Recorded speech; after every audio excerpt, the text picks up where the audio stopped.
União, organização, tecnologia, vanguarda, evolução. Núcleo de Telesaúde do Hospital Universitário. Universidade Federal do Maranhão.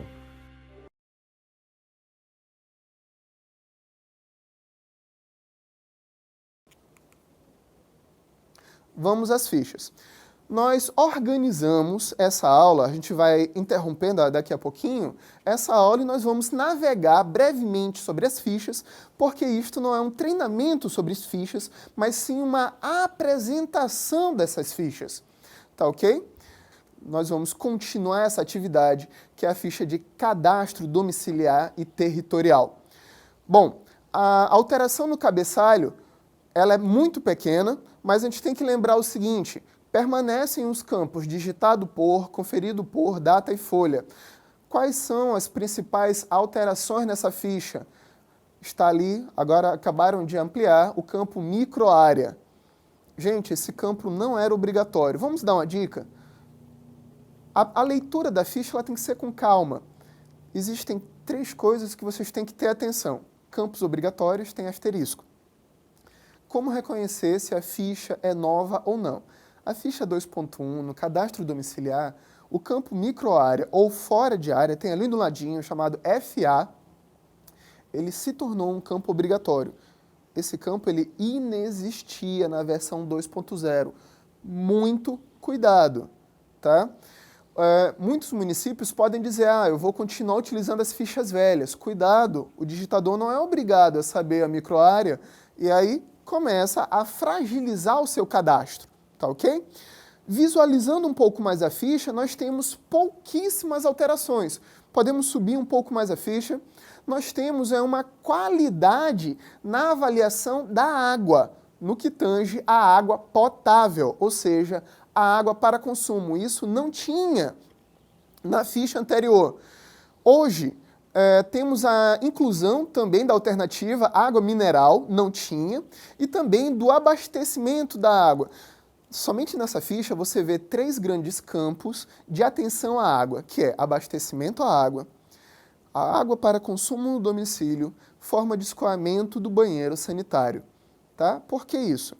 Porque na atenção básica, o saneamento básico é fundamental. Se nós queremos reduzir doenças diarreicas, é necessário investir em saneamento básico e educação em saúde. Caso contrário, nós teremos um aumento de internações por doenças diarreicas, doenças parasitárias, e isso mostra falência da atenção básica. Ok? O restante da ficha não sofreu grande alteração na página da frente. Subindo um pouco mais, vocês percebem que permanece o campo responsável, Cartão Nacional do SUS responsável. No entanto, nós temos que chamar a seguinte atenção. O manual agora já está dizendo, o manual foi claro dessa vez. Quem é o responsável? É o responsável por cuidados de saúde.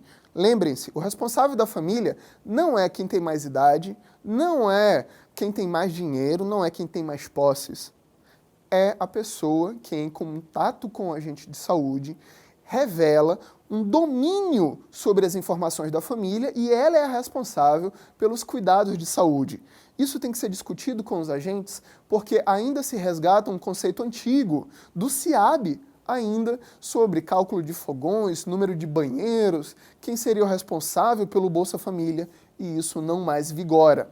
Lembrando, a grande inovação dessa ficha está na página 2. Podemos ir, por favor, para a página 2, que é o cadastro de instituições de permanência. Isso não existia.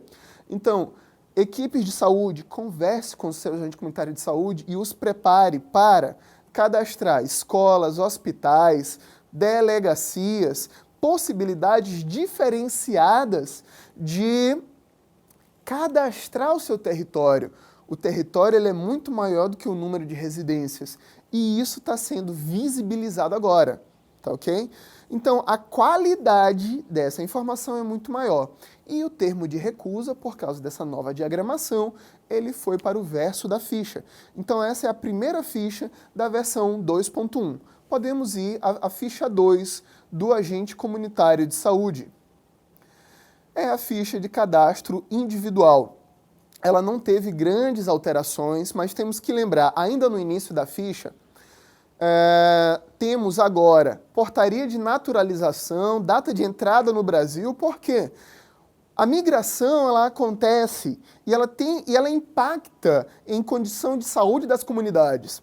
Geralmente, cidades limítrofes, cidades de fronteira, tendem a ter populações flutuantes muito maior ou mesmo ter migrações maiores de pessoas. Esse fenômeno ele deve ser entendido, deve ser estudado e a saúde deve entender que isso, quando não estudado, pode apresentar risco para a vigilância em saúde, porque podemos ter o controle de determinadas doenças ou patologias em nosso país e devido a processos de migração, até mesmo dentro do nosso país, nós temos fragilidade em nossa vigilância. Então, a atenção básica, ela se aproxima cada vez mais desse raciocínio, dessa linguagem da vigilância em saúde. Então, por isso, esse complemento. Um campo novo também é o nome completo do pai, que não tinha, só tinha o nome completo da mãe. Ok, essas são as mudanças. E o campo etnia, a definição de etnia também não existia. Era somente raça/cor. Agora, se você marcar a etnia, a raça indígena, você vai poder marcar a etnia, a qual etnia é aquele grupo indígena, aquela pessoa pertence. Então vocês estão vendo que existe uma possibilidade cada vez maior de utilizar o ESUS para regiões indígenas. Lembrando, lá naquela portaria do Mais Médicos, afirma que o ESUS pode ser utilizado por mais médicos que atuem em áreas do DICEI, ou seja, distritos de saúde indígena. Podemos subir um pouco mais. Bom, no campo informações sociodemográficas, tivemos um pequeno acréscimo. Se eu estou cadastrando o responsável da família, qual é o grau de parentesco com ele mesmo? Né? Isso é uma pergunta que a versão 2.0 não respondia. Agora nós temos o campo não parente. Né?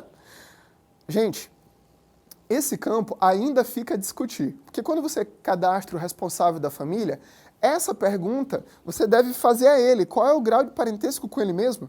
Bom, já temos uma possibilidade de resposta, tá ok?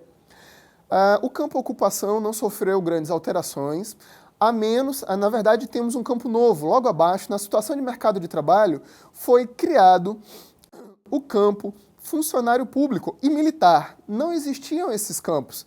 Olha só, o campo empregador já existia, assalariado já existia, agora foi criado o campo servidor público e militar. Quanto aos níveis de escolaridade, sofreram pequenas modificações, mas não muitas.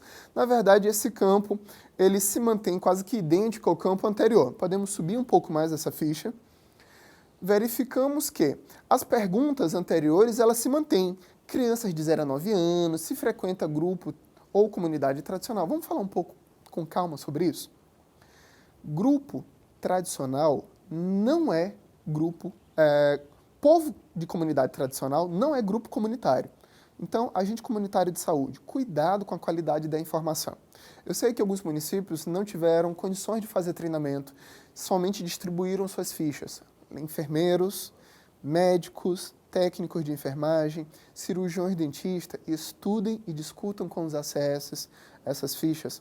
Depende, é importantíssima a qualidade. Por exemplo, no Maranhão temos o público temos indígenas, ribeirinhos, né, ciganos, quebradeiras de coco, quilombolas. Se a gente não preencher adequadamente esse campo, a tabulação dos resultados ela se dá fragilizada ou equivocada. Por exemplo, é muito comum analisar essa ficha e quando tiver marcado membro de comunidade tradicional, sim, e ali ao lado católico, espírita. Isso não é comunidade tradicional. Isso se refere a grupo comunitário. Lembrando, quando você marca grupo comunitário, não é necessário especificar somente sim ou não, tá ok?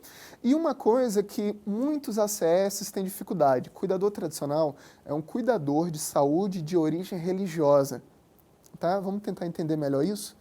Bom, cuidador tradicional nada mais é do que uma pessoa que você procura para cuidado da sua saúde, mas através de uma oração, de uma reza, de um ritual religioso que você acredita ter impacto na sua saúde, tá bom? O campo orientação sexual se mantém, nós temos um campo novo chamado identidade de gênero. Só esse campo ele merece um seminário, porque são conceitos novos, de elevada complexidade, não são campos obrigatórios e necessário discutir calmamente com o seu agente comunitário de saúde. Por quê? Na saúde, a compreensão sobre a orientação sexual e a identidade de gênero enriquece a qualidade do atendimento na atenção básica. Quando nós compreendemos que em uma determinada comunidade tem um grupo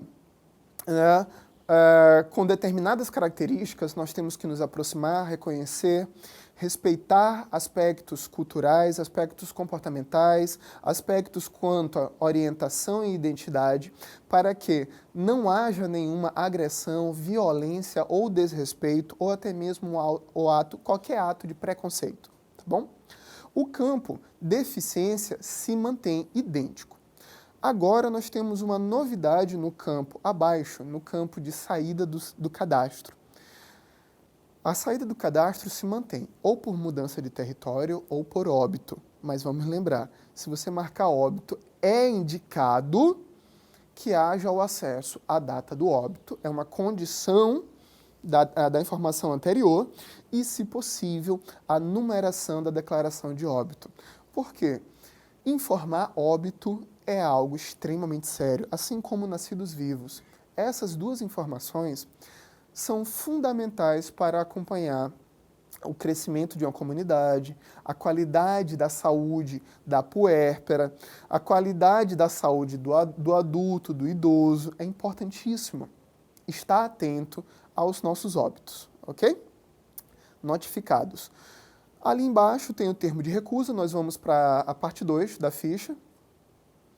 Essa é uma das partes que eu mais gosto na ficha, porque é o questionário autorreferido de saúde. A gente tem uma pesquisa sobre isso, depois a gente conversa, em outra web, que se o enfermeiro e o médico quiser estudar sua comunidade, isso é um prato cheio. Saber como a comunidade se indica, quais são as patologias prevalentes, né? Será que eu tenho uma comunidade com maior problemas circulatórios, maior doenças crônicas, maior questão de saúde mental? E isso é um questionário poderoso para a realização de pesquisas. Quando nenhuma das condições atender, nós temos outras condições de saúde, 1, 2 e 3. Podemos avançar? Subir um pouco mais essa ficha. Os dados quanto à situação de rua se mantêm, não apresentaram a alteração. Podemos ir agora à ficha 3 do ACS. Eu estou dando essa atenção especial à ACS porque no Brasil são aproximadamente 255 mil ACS. Somente no estado do Maranhão se aproxima de quase 18 mil ACS. A gente tem que entender o seguinte, ele é o profissional mais numeroso na nossa atenção básica. E se a gente não investir no nosso agente comunitário de saúde, a qualidade das informações ela tende a ser fragilizada.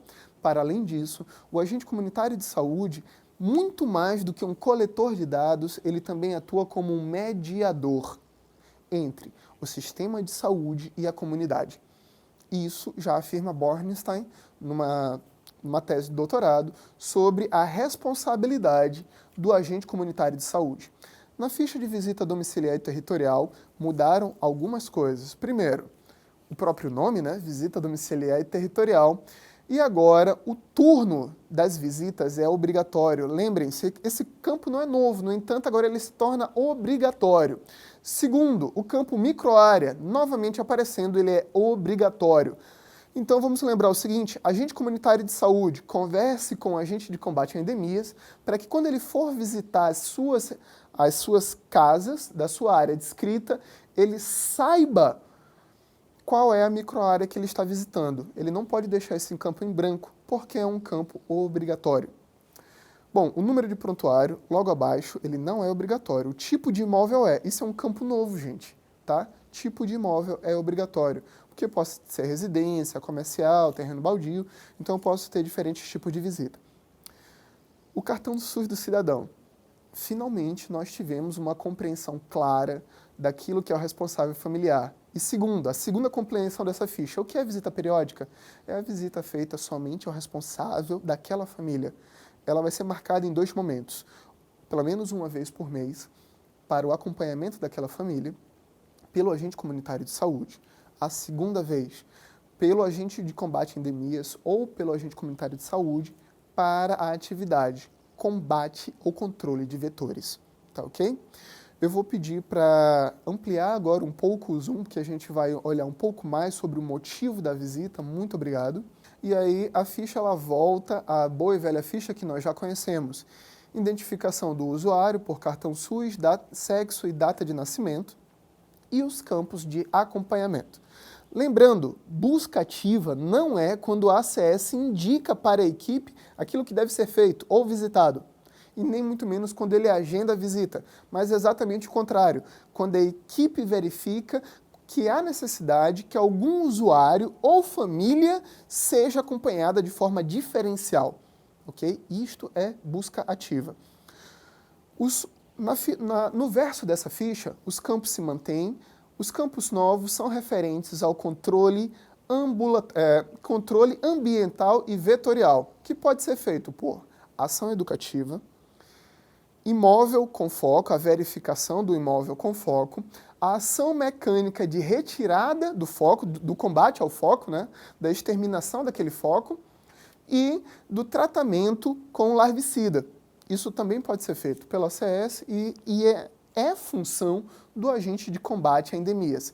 É muito importante lembrar o seguinte, a gente não combate o Aedes aegypti somente matando o inseto. Nós combatemos o Aedes aegypti com educação, investimento em saneamento básico, mudança desse comportamento dessas pessoas, né, para que se tornem conscientes dos riscos que elas passam quando não cuidam do seu ambiente. Tá ok? E aí ela encerra, mas antes disso ela tem uma novidade. Tem o campo antropometria, né? Gente, mas vamos lembrar o seguinte, não vamos cair na cilada de entender que o acompanhamento do Bolsa Família ele é exclusivo do agente comunitário de saúde. Essa é a medição das crianças. Pesagem e altura, de peso e altura, é responsabilidade da ACS, mas não impede que essa medição seja repetida pela equipe durante um atendimento. Então é por isso que esse campo também foi inserido na ficha de visita domiciliar. Lembrando, a conclusão dessa ficha pode ser visita realizada, recusada ou ausente.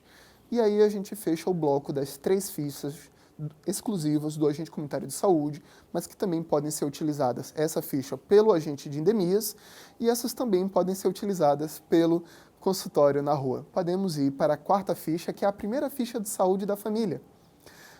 As próximas fichas serão mais rápidas, porque houve uma quantidade menor de alterações.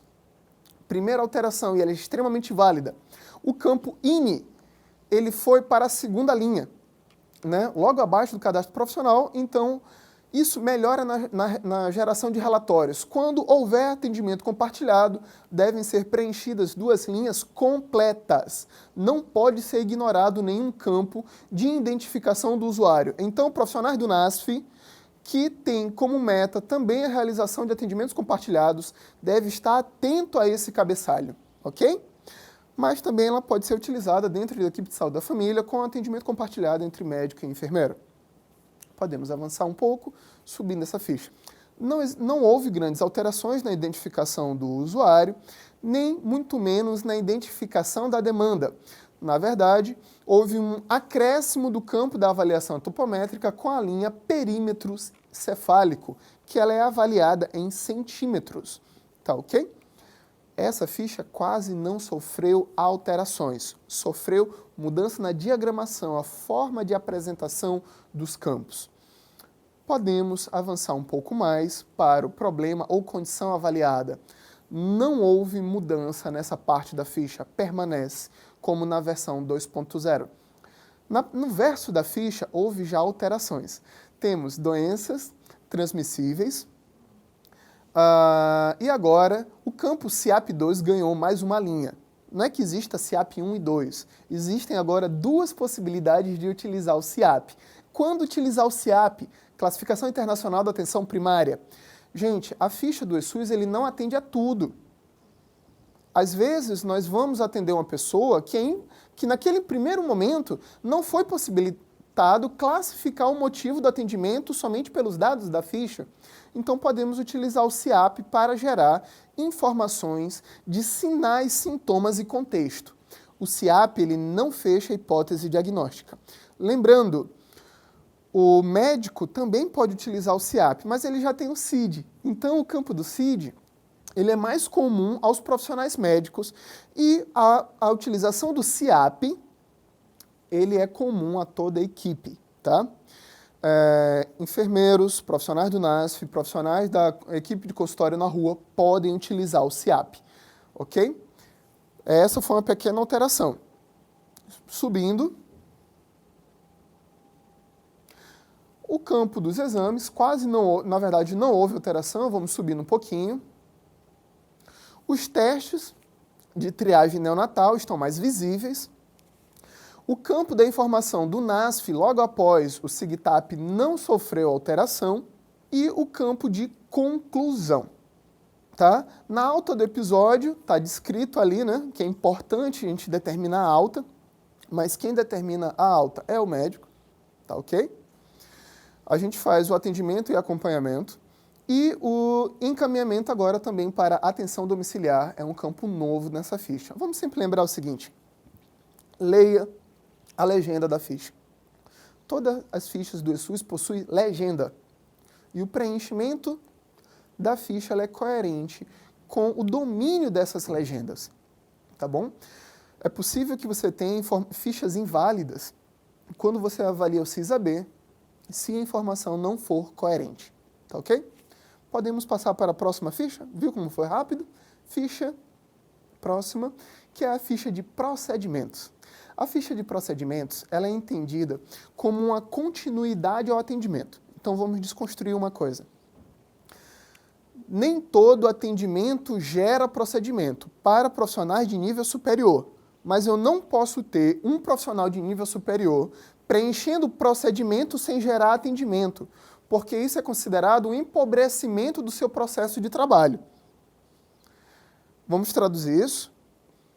Por exemplo, o exame citopatológico, né, o exame de coleta citopatológico, que é o famoso preventivo, ele pode ser e deve ser realizado pelo enfermeiro e também pelo técnico de enfermagem. No entanto, o enfermeiro ele primeiro inicia com o atendimento desta mulher, acolhe, avalia, gera o atendimento para que depois inicie o procedimento para o exame de coleta. Então, é uma ficha complementar à ficha do atendimento. Se você marcar lá na ficha de atendimento, rastreamento do câncer de colo de útero, e não marcar o procedimento do exame de coleta, no seu BPA ele vai reduzir ou ele vai zerar, porque não vai ter a comprovação que foi feito o exame de coleta. Isso é muito sério. A ficha de procedimentos, ela também deve ser utilizada pelo técnico de enfermagem, mas não é só dele. Médicos e enfermeiros, por favor, vamos atentar para o uso da ficha de procedimentos. Os municípios, quando migrarem efetivamente o BPA para o ESUS, vai ter uma queda drástica desses números, tá? Então, a primeira parte da ficha ela não mudou. Ela tem turno, que é obrigatório agora, turno é obrigatório, prontuário, número do cidadão, a identificação do usuário, quando não tiver cartão SUS, inicia por dia, mês e ano de nascimento e sexo. Logo após isso, nós temos o local de atendimento. Subindo mais um pouquinho, os procedimentos não mudou. Gente, nós perdemos muitos procedimentos porque não são feitos, mas não são marcados. Se não são marcados, eu não tenho registro, não é possível que o BPA imagine que você fez. Então, você tem uma redução de faturamento.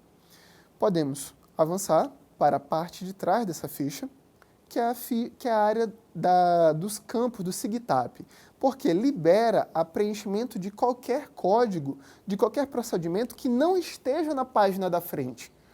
Quem reclama um pouco dessa ficha são os profissionais do NASF. Procure primeiro os seus procedimentos no SIGTAP Online. Anote-os para quando você realizar o seu atendimento, ter como registrar também na ficha de procedimento. Tá? tá bom? Subindo um pouquinho mais, pode subir, nós vamos chegar no campo procedimentos consolidados. Procedimentos consolidados, eles não dependem da informação acima, eles não são a soma dos procedimentos anteriores. Procedimentos consolidados não precisam ter registro de cartão SUS. Procedimentos consolidados são preenchidos ao final do dia com o total de procedimentos realizados: aferição de PA, aferição de temperatura, curativo simples, coleta de material para exame laboratorial, glicemia capilar, medição de altura e medição de peso. Vamos lembrar o seguinte, eu posso ter essa ficha somente aberta lá na primeira página com a identificação do profissional e logo depois o preenchimento de procedimentos, porque o campo de procedimentos ele independe dos campos anteriores. Muito cuidado, porque esses procedimentos são os mais frequentes nas unidades básicas de saúde e também impactam nos indicadores do PEMAC, que são os procedimentos, os serviços ofertados pela UBS. Se nós não temos registro, nós vamos ter indicadores que não vão refletir a qualidade e o volume do processo de trabalho. Podemos avançar para a próxima ficha? E aí vamos conhecer a nova ficha da atenção básica, que é a ficha complementar. Essa ficha complementar ela é específica para registro da emergência em saúde pública, referendo-se à síndrome neurológica por Zika/microcefalia. Ela é uma ficha de coleta de dados. Ela vai ser aplicada pelo médico e pelo enfermeiro no momento do atendimento. Quando esta criança é levada para a unidade ou ela é atendida a domicílio e é questionado a essa mãe os resultados dos testes abaixo. O preenchimento do cabeçalho ele é simples, ele não é diferente. O turno ele é sempre um campo obrigatório, o cartão SUS do cidadão e o cartão SUS do responsável familiar. Essa ficha ela não é considerada, ela não é isolada do cadastro individual, tá? Essa ficha ela não ignora o cadastro, nem o cadastro domiciliar e nem o cadastro individual. O médico e o enfermeiro vão questionar a essa mãe, a esse pai, a essa família sobre os resultados, tá bom? Do teste do olhinho, a data da realização e assim para teste de fundo de olho, teste da orelhinha e os resultados do exame de imagem. Subindo um pouquinho, olha só, essa ficha, ela tem a primeira parte de coleta e, na verdade, ela se torna duas fichas em uma, né? Porque ela permite o atendimento de duas crianças na mesma ficha, tá ok? Ela é sempre uma ficha diária. Isso facilita a organização e reduz o consumo de papel, tá ok? Até porque ela não é uma ficha longa. Se ela é uma ficha complementar, como é que ela deve ser utilizada? Primeiramente, ficha de atendimento individual, correto? Na ficha de atendimento individual, também preencher a avaliação do perímetro cefálico em centímetros. Ok. Realizou a avaliação do perímetro cefálico, é muito importante também realizar a antropometria, registrar na ficha de atendimento individual e na de procedimentos.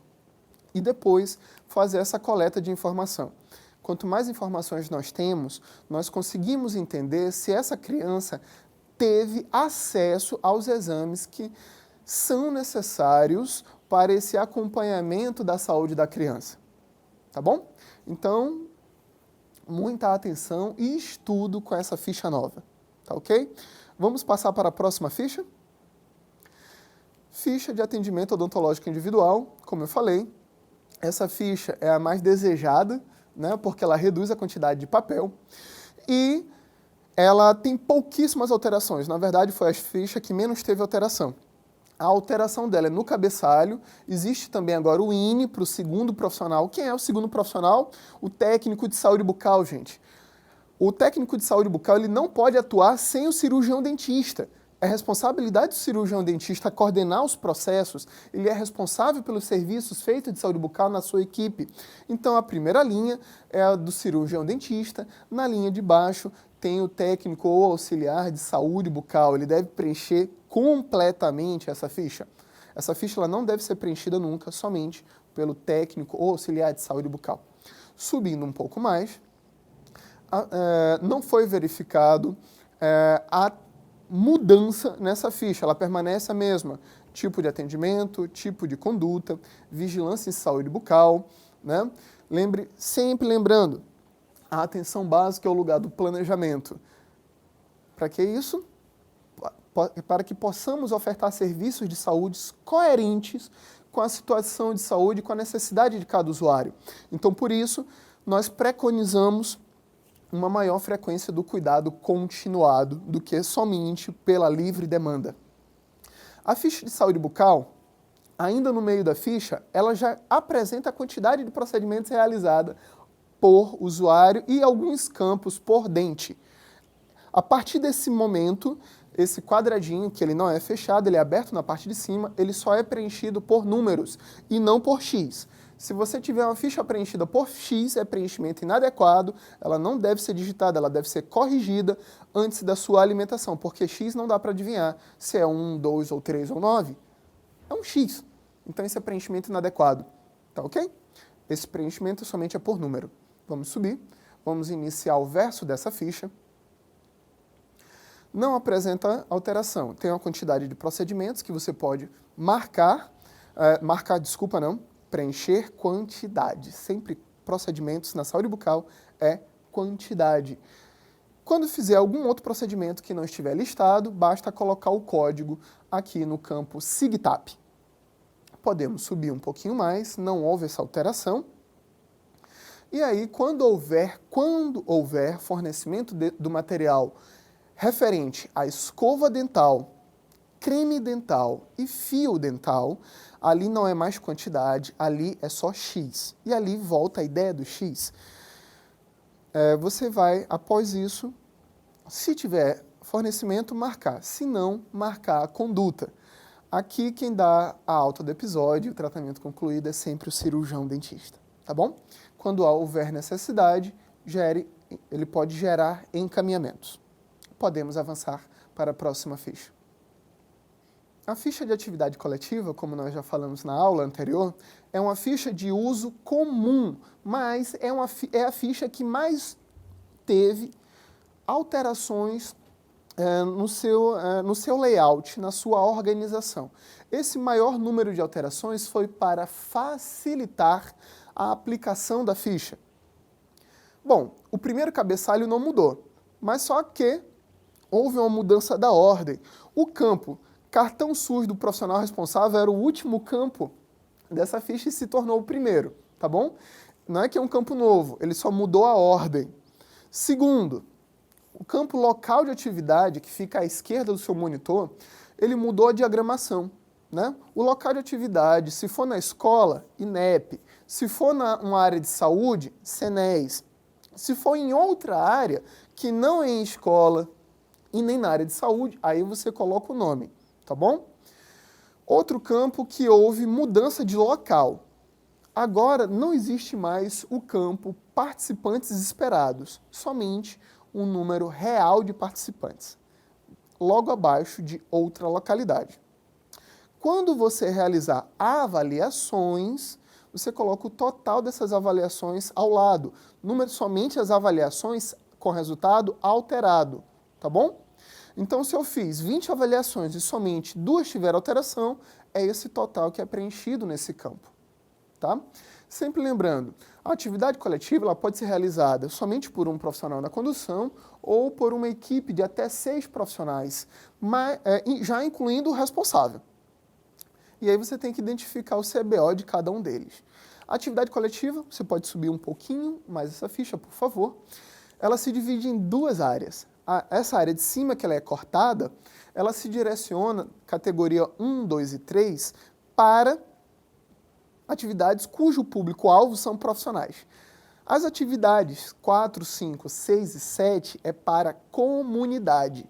Sempre lembrando, círculo é escolha única. Não marque 2 opções.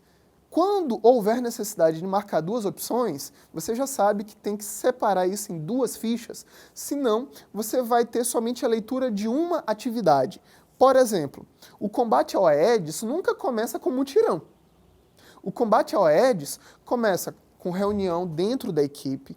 O combate ao Aedes depois gera reunião dessa equipe com professores.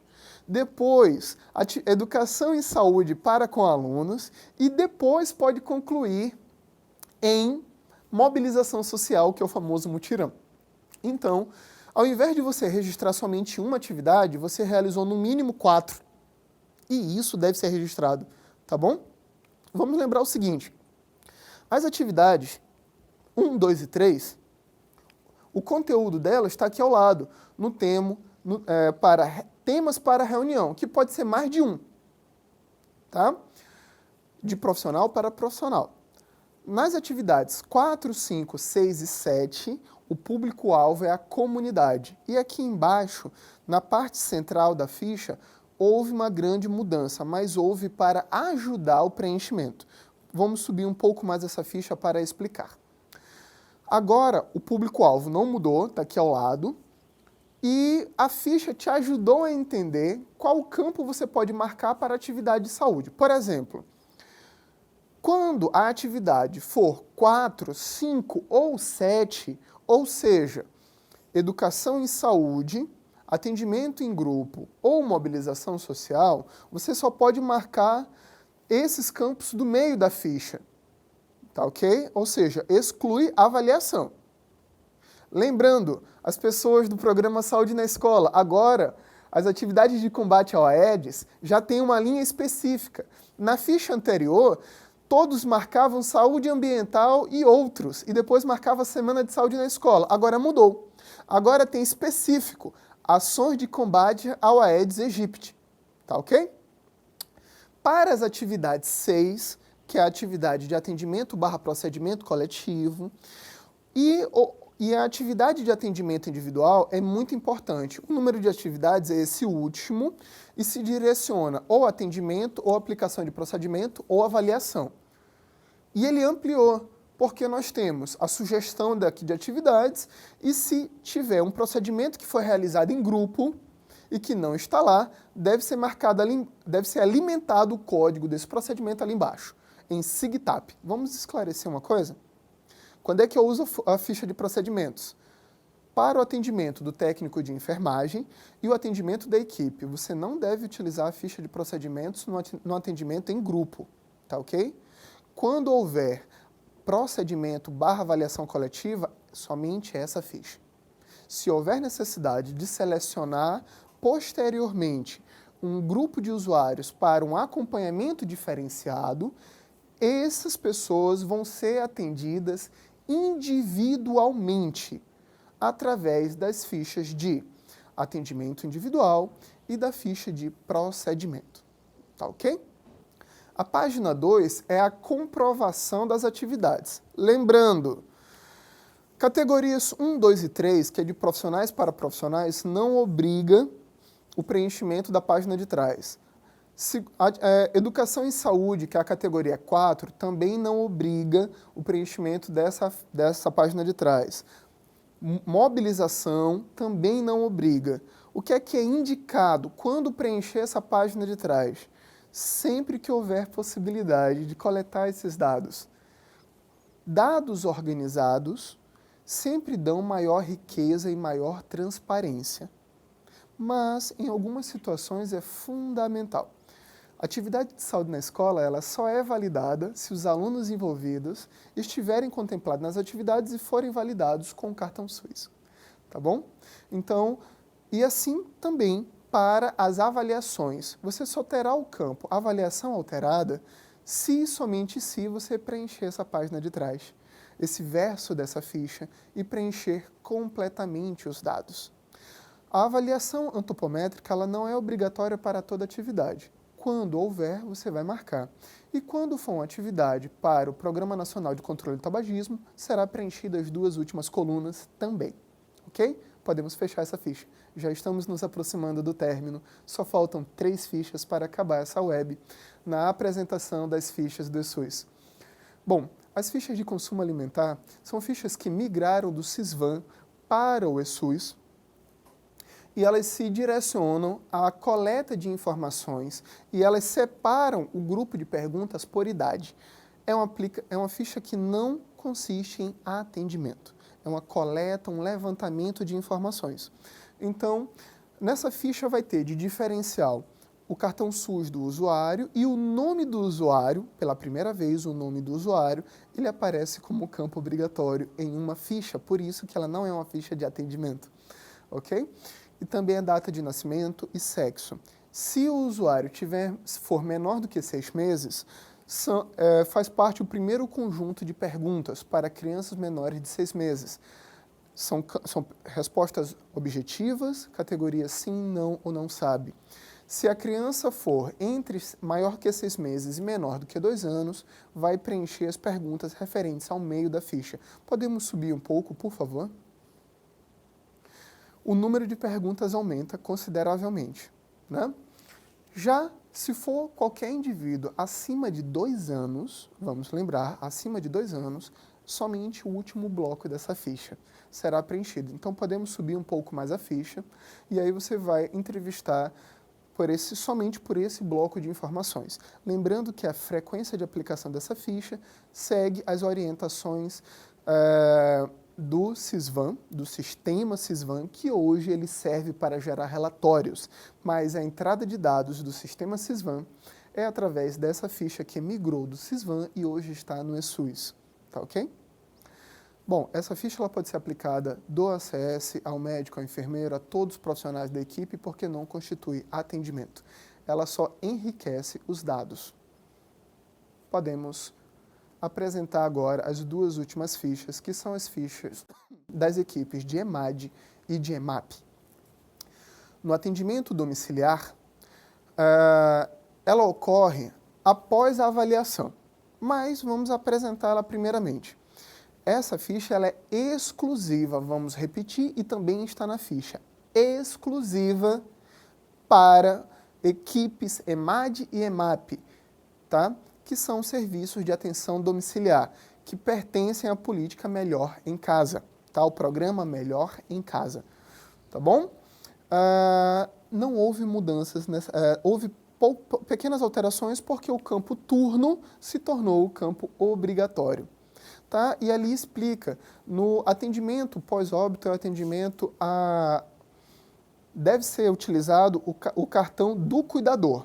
A gente tem que explicar o que é um atendimento pós-óbito. A gente não vai atender quem faleceu, a gente vai atender o cuidador. Por quê? O público-alvo do atendimento domiciliar são pessoas que estavam internadas em ambientes hospitalares e que foi possível promover essa desinstitucionalização e ofertar os cuidados de saúde em domicílio. Então, parte desses usuários podem ser idosos e geralmente se tem cuidadores desses idosos, ou institucionais ou familiares. Então, quando houver o óbito, o atendimento pós-óbito é para o cuidador dele, cuidador dessa pessoa que veio a óbito, que também é necessário que seja avaliado. Bom, essa ficha ela não teve grandes alterações, mas é de fundamental importância para as atividades do programa EMAD e EMAP. Podemos avançar um pouco. Podemos subir essa ficha. Não houve alterações na sua diagramação, tá ok?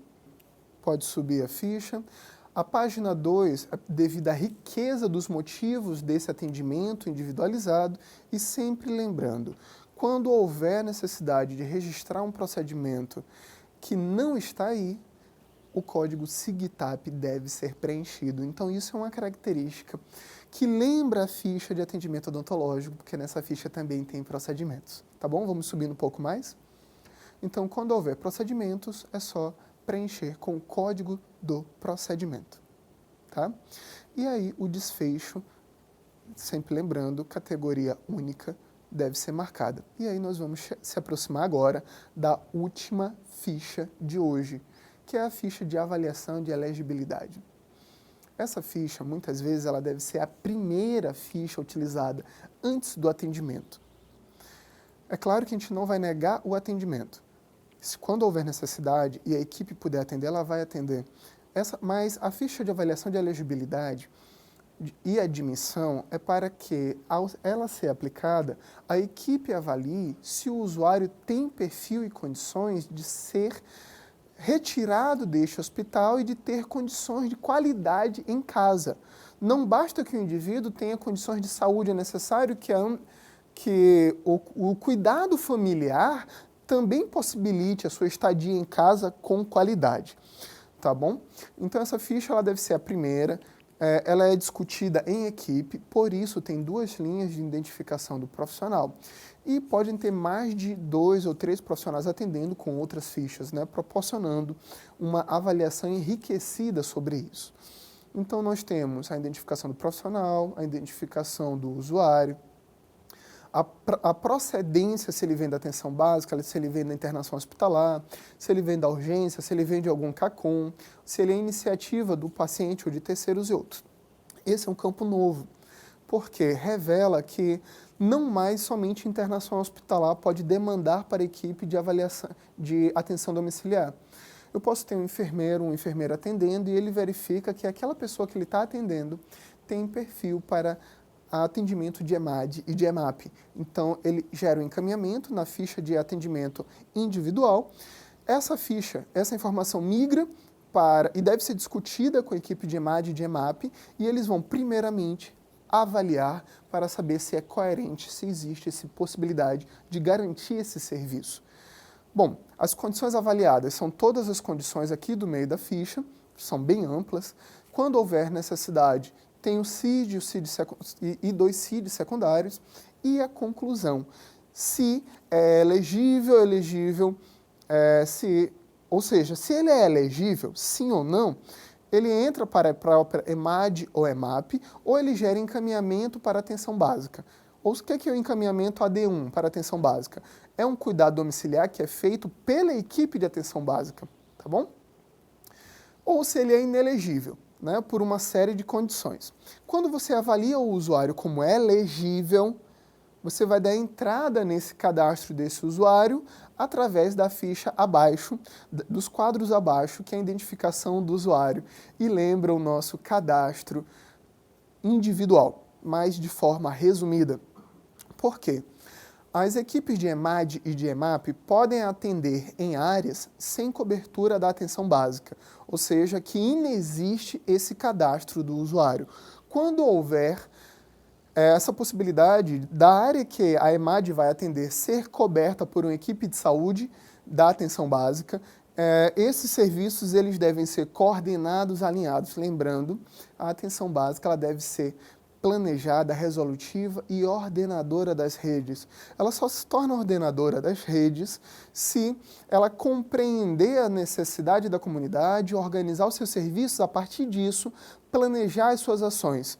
Lembrem-se, a atenção básica é um local onde o conhecimento de saúde ele é fundamental. Não devemos fazer atenção básica por empirismo, ou seja, pelo que achamos que é o melhor usuário. Errado. Temos protocolos, temos livros, temos parâmetros para gerar qualidade ao atendimento de saúde na atenção básica. A atenção básica é lugar de qualidade, de resolutividade. O PEMAC está aí para avaliar.